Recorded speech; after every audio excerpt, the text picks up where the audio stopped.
Hello and welcome. Today we're going to be looking at the unit test for trigonometry. This is one of the units of Precalculus. We're going to be going over all of these questions to help you understand how to approach and solve these questions.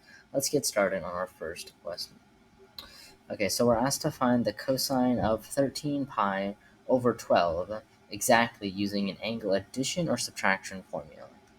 So they talked about using an angle addition or subtraction formula. Well, let's see how we can change 13 pi over 12 into into two things that we can find the cosine or sine of and then add them. Let's see. So 13 pi over 12. Well, 13 pi over 12, we can split that into, let's say, 3, let's hold up with 3, into, we can split that into 3/4 pi and 1/3 pi. And if you add that up together, you get 9/12 plus 4/12, and that's 13/12. All right, so what do we know about the cosine, right? The cosine of something, and we're trying to get the angle addition or subtraction. Well, we know that the cosine of a plus b is going to equal the cosine of a times the cosine of b minus sine of a sine of b. So now here, this 3/4 pi is going to be our a, 1/3 pi is going to be b. Cosine of a times cosine of b, well, 3/4 pi, cosine of 3/4 pi, it's going to be negative because it's more than pi over 2. It's going to be negative root 2 over 2. Negative root 2, scribble that somewhere in the margins. Root 2 over 2, 1/3 pi over 3, or 60 degrees. The cosine of that is going to be 1/2 exactly. So we can get rid of this 2 and put a 4 there for the product. And then, of course, we're subtracting this by sine of a times sine of b. So sine of a, sine of 3/4 over 3/4 pi, is also going to be square root of 2 over 2, except it's going to be positive. And then sine of b, which is sine of 60 degrees, is going to be root 3 over 2. So root 2 over 2 times root 3 over 2 is going to equal root 6 over 4. So we have negative root 2 minus root 6 all over 4. So that's going to look like answer choice B, negative root 2 minus root 6 over 4. And we can move on to our next question. All right, so m of t models a distance in millions of kilometers from Mars to the Sun t days after it's at its furthest point. And we are told that m of t is 21 times the cosine 2 pi over 687 t, and then we're going to add 228. So what is the solution set for 240 equals 21, and yada, on and on represent? Well, solution set, so it represents whatever time, or the set of all numbers, right? All the times when, after Mars at its furthest point, when it's 240 million kilometers from the Sun. Right, there are two other choices that look like they could be correct. That's C and D. C says all numbers of days, while D says the least number of days. Well, this is a solution set, right? Solution set means it's not just one solution, it's all of the solutions. So it's going to be all of the numbers of days after Mars at its furthest point when it's 240 million kilometers from the Sun. And that's our answer. Let's keep going to the next question. Okay. On the following unit circle, theta is in radians and tan theta equals negative 0.99 over 0.1 equals negative 9.9. Without a calculator, we're going to evaluate the following expressions to the nearest hundredth or as an exact ratio. Okay, tan of pi plus theta. Okay, what are we going to do here?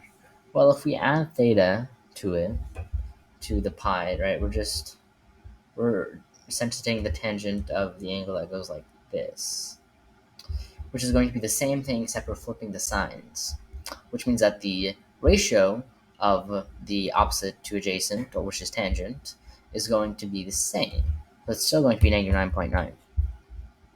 Tangent of 2 pi plus theta, that's going to get us right back to where we started. Same ratio, negative 9.9. And we can move on to the next question. Alright. D of t models the distance in thousands of kilometers from the Earth to the Moon, t days after the Moon's perigee, when it's closest to the Earth. Here, t is in radians. And we're told that d of t equals negative 21 cosine of that entire mess plus 384. And we're asked how many days after its perigee does the Moon first reach 380,000 of kilometers from the Earth? Alright, so we're gonna pull out a calculator here.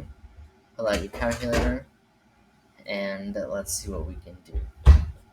Okay, so we want to essentially make that d of t is going to be equal to 380, right? Which means that the negative 21 cosine of the mess is going to be negative 4. We divide both sides by negative 21, so 4 over 21.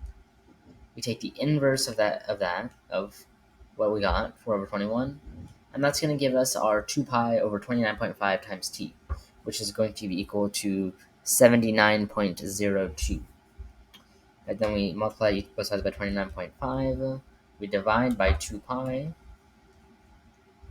and we get 371 days. Right, so 371 days after the Moon's perigee, then it reaches 380,000 of kilometers. Okay, and that was incorrect. Let's see what we can change. Right, let's see what we can do differently. Right, since we're looking for a time when the distance is 380,000 of kilometers, we need to solve the following equation: y of t equals 280, and we have this. We set up the same equation, right? And then we got this here. We got this same idea, right? Except that this is in radians, not degrees, right? That is the main difference. Make sure you're in radian mode instead of in degrees, and that's what went wrong there. Let's keep going. Right, so the angle measures of a triangle RST are in radians, right? Remember that? What is the exact value of cosine pi over 6? Well, pi over 6 is 30 degrees. The cosine of that is going to be the square root of 3. Square root of 3 over 2. Square root of 3 over 2. And we can keep going. Gustavo and Aiden are walking due east through the forest when an angry grizzly bear appears behind them. Gustavo runs away to the east for 300 meters, and Aiden runs away in a more southward line for 250 meters. Gustavo and Aiden end up 262 meters apart as shown. How many degrees away from east did Aiden turn before running? We're trying to find that question mark angle. Let's think about what we can do. So what we're going to do here is use the law of cosines. Right, so if you remember, that's going to be c squared equals a squared plus b squared minus 2ab times the cosine of c. So c squared is going to be 262 squared, and then a squared, so 300 squared, plus b squared, 250 squared, right? And then we have to subtract 2ab times cosine of c, meaning that if we subtract the c squared off, we realize that 2ab cosine of c is this number right here at the bottom, 83,856. Then we divide by 2, we divide by a, 250, we divide by b, 300, and we get 0.55904. And then we take the inverse cosine of this in degrees, remember, and we get 56 degrees. That's the measure of this angle. And we can move on to the next question. Alright, so we're asked to find the following trigonometric values. Express the answers exactly. Well, cosine of 135 degrees, it's going to be like 45 degrees except in the second quadrant. So we're going to have square root of 2 over 2 for both of cosine and sine, except that second quadrant is negative, so for cosine, so it's going to be negative, sine is still positive, so we just leave it at that. And that's our answer.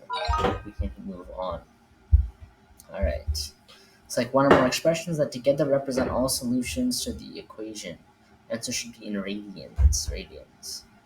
Okay, Okay, so we're going to subtract the 14 from both sides. We get 30 times cosine of 30x equals negative 30.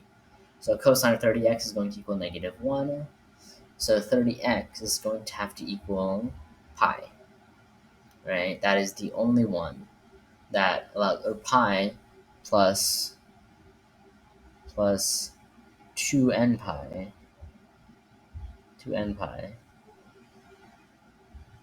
where n is an integer, right? So that just means we're going to pi, and then we're just going around in a circle over and over and over again to get to the same place, right? Now we gotta divide that by 30. So we have pi over 30, right? Pi over 30 plus 2n pi divided by 30, or n times pi over 15. N times pi over 15. That is our answer, and we can move on. Alright, last question.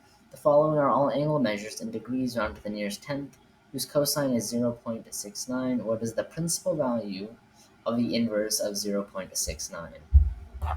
Well, we really don't need to do put in a calculator, because think about what the principal value means. So for sine and tangent, right, if we have a unit circle here, principal value means this stuff, the first and fourth quadrants, everything in there. Now, for cosine, principal value is the first and second quadrants right here. Now, the only one of those four choices that are there in between 0 and 180 is going to be 46.4. So that's why 46.4 is going to be our answer. And we can keep going. Alright, so that was all of those questions. That was trigonometry, the unit test, part of Precalculus. I hope you enjoyed the video. I hope you learned something from it. And I'll see you next time we continue looking at more of these unit tests in Precalculus.